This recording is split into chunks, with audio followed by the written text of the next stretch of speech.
तो दोस्तों भारत वालों में एक बहुत ही बड़ी समस्या है और वो समस्या ये है कि हमारी दूरदर्शिता जो है वो काफ़ी ज़्यादा कम है। हम किसी भी काम को करने से पहले ये जान लेना चाहते हैं कि उसका रिजल्ट आखिर क्या होगा, जो कि भविष्य के गर्त में होता है।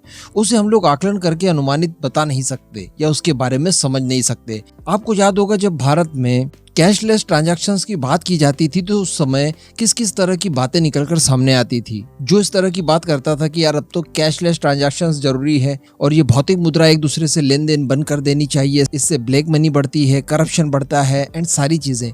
तो उसके जवाब में या फिर उसके विरोध में कह दीजिए लोग कैसी कैसी बातें करते थे। कहते थे कि क्या भारत का आम व्यक्ति जो गरीब है, जो सब्जी बेचने वाला है, जो रेडी लगाने वाला है, क्या वो कैशलेस ट्रांजैक्शंस को समझ सकेगा? क्या वो उसे फॉलो कर सकेगा? क्या उसके पास पहले तो मोबाइल फोन है जिसके जरिए वो कैशलेस ट्रांजैक्शंस कर सके? और ये सारी चीजें हम लोगों को देखने के लिए मिली। यहाँ तक कि भारत के पूर्व फाइनेंस मिनिस्टर पी चिदम्बरम साहब भी एक बार संसद में ये बोल चुके हैं। जी हाँ, काफी ज्यादा पढ़े लिखे व्यक्ति हैं, वर्ल्ड बैंक में काम कर चुके हैं, लेकिन वो भी इस चीज को समझ नहीं पाए थे कि भारत के लोग सब कुछ कर सकते हैं। आज हम लोग देख पा रहे हैं कि जब से यूपीआई आया है, आपको अगर 2 रुपए की सब्जी भी लेनी है तो सब्जी मार्केट में एक अनपढ़ आदमी भी आपको क्यूआर कोड दिखा देगा और कह देगा कि इसके ऊपर स्कैन करके पैसा ट्रांजैक्शंस कर दीजिए। समझ रहे हैं, 2 रुपए की अगर आइसक्रीम लेनी हो तब भी हम लोग कैशलेस ले सकते हैं। तो कहने का मतलब ये भारत की बहुत बड़ी उपलब्धि रही है, लेकिन प्रॉब्लम ये थी कि हम लोग समझ नहीं पा रहे थे इन सारी चीजों को कि ऐसा भारत में भी एक्चुअली हो पाएगा। अब ये हुआ तो इतना ज्यादा हो गया कि 2022 में भारत ने लगभग सारे रिकॉर्ड तोड़ दिए। यानी दुनिया में इतना कैशलेस ट्रांजैक्शंस भारत के अलावा कहीं और हुआ ही नहीं है आज तक। रिपोर्ट की अगर माने तो 2022 में हम सभी लोगों ने 74 अरब बार यूपीआई से लेन देन किया। 74 अरब 74, और इसके जरिए जो हम लोगों ने पेमेंट ट्रांजैक्शंस की उसका कुल आंकड़ा था 1,26,000। यानी ये अब तक का एक रिकॉर्ड है कि इतना डिजिटल ट्रांजैक्शन आज तक कहीं हुआ ही नहीं है। तो ये भारत की बहुत बड़ी उपलब्धि है और यूपीआई से भारत को इन फ्यूचर बहुत ज्यादा फायदा मिलने वाला है, क्योंकि यूपीआई काफी ज्यादा सरल है चलाने में, काफी ज्यादा सिक्योर है। इसकी तारीफें दुनिया के डेवलप्ड नेशंस कर चुके हैं।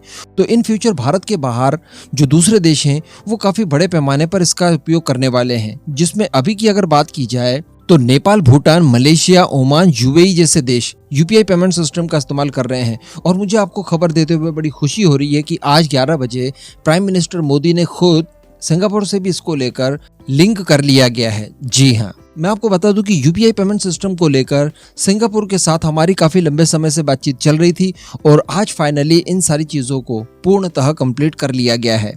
दरअसल मैं आपको बता दूं कि एक वीडियो कॉन्फ्रेंसिंग के जरिए प्राइम मिनिस्टर मोदी ने अपने जो सिंगापुर के काउंटर पार्ट हैं, जिनका नाम है ली सिएन लुंग, उनके साथ भारत के यूपीआई और सिंगापुर के पे नाउ के बीच में लिंक सुविधा को शुरू कर दिया है। यानी अब हम लोग बड़ी आसानी से सिंगापुर से यूपीआई के जरिए लेन देन कर सकेंगे। इसके अलावा इस कार्यक्रम में भारत के रिजर्व बैंक के जो गवर्नर हैं शक्तिकांत दास जी और सिंगापुर के मौद्रिक प्राधिकरण के जो प्रबंधक हैं रवि मेनन जी, एक्चुअली वो भारतीय मूल के ही हैं, इन दोनों की उपस्थिति में ये लेन देन किया गया। और इसी अवसर पर प्राइम मिनिस्टर मोदी ने यहाँ तक की बात कह दी कि कई विशेषज्ञों का अनुमान है कि भारत यूपीआई पेमेंट सिस्टम के जरिए बहुत ही जल्द लेन देन की जो ट्रांजैक्शन अभी भी भारत में काफी बड़े पैमाने पर चल रहे हैं उसे पछाड़ देगा। यानी भारत में सर्वाधिक यूपीआई का इस्तेमाल ही फ्यूचर में किया जाएगा और ये भौतिक मुद्रा लेन देन के रिकॉर्ड को बड़ी आसानी से तोड़ देगा। इसके अतिरिक्त प्राइम मिनिस्टर मोदी ने यह भी कहा है कि जो भारतीय छात्र सिंगापुर जाकर अपनी पढ़ाई वगैरह करते हैं उन्हें सबसे ज्यादा फायदा होगा इन सुविधा से,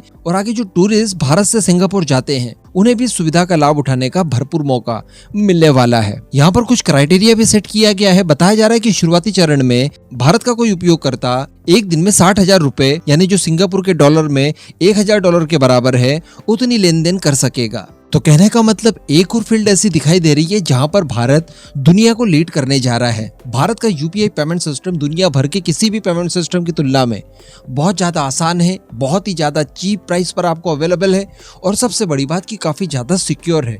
अमेरिका की भी कई सारी कंपनीज अपनी गवर्नमेंट से इस तरह के पेमेंट सिस्टम को लेकर डिमांड कर चुकी है। कारण है इसके बेहतरीन फीचर्स, और जिस हिसाब से हमारा यूपीआई दुनिया भर में फैल रहा है, एक के बाद एक कई सारे देश इसे अडॉप्ट करते जा रहे हैं। इन फ्यूचर यूपीआई को लेकर भारत की जो इन्फ्लुएंस है वो दुनिया के कई सारे देशों के ऊपर बहुत बड़े लेवल पर होगी।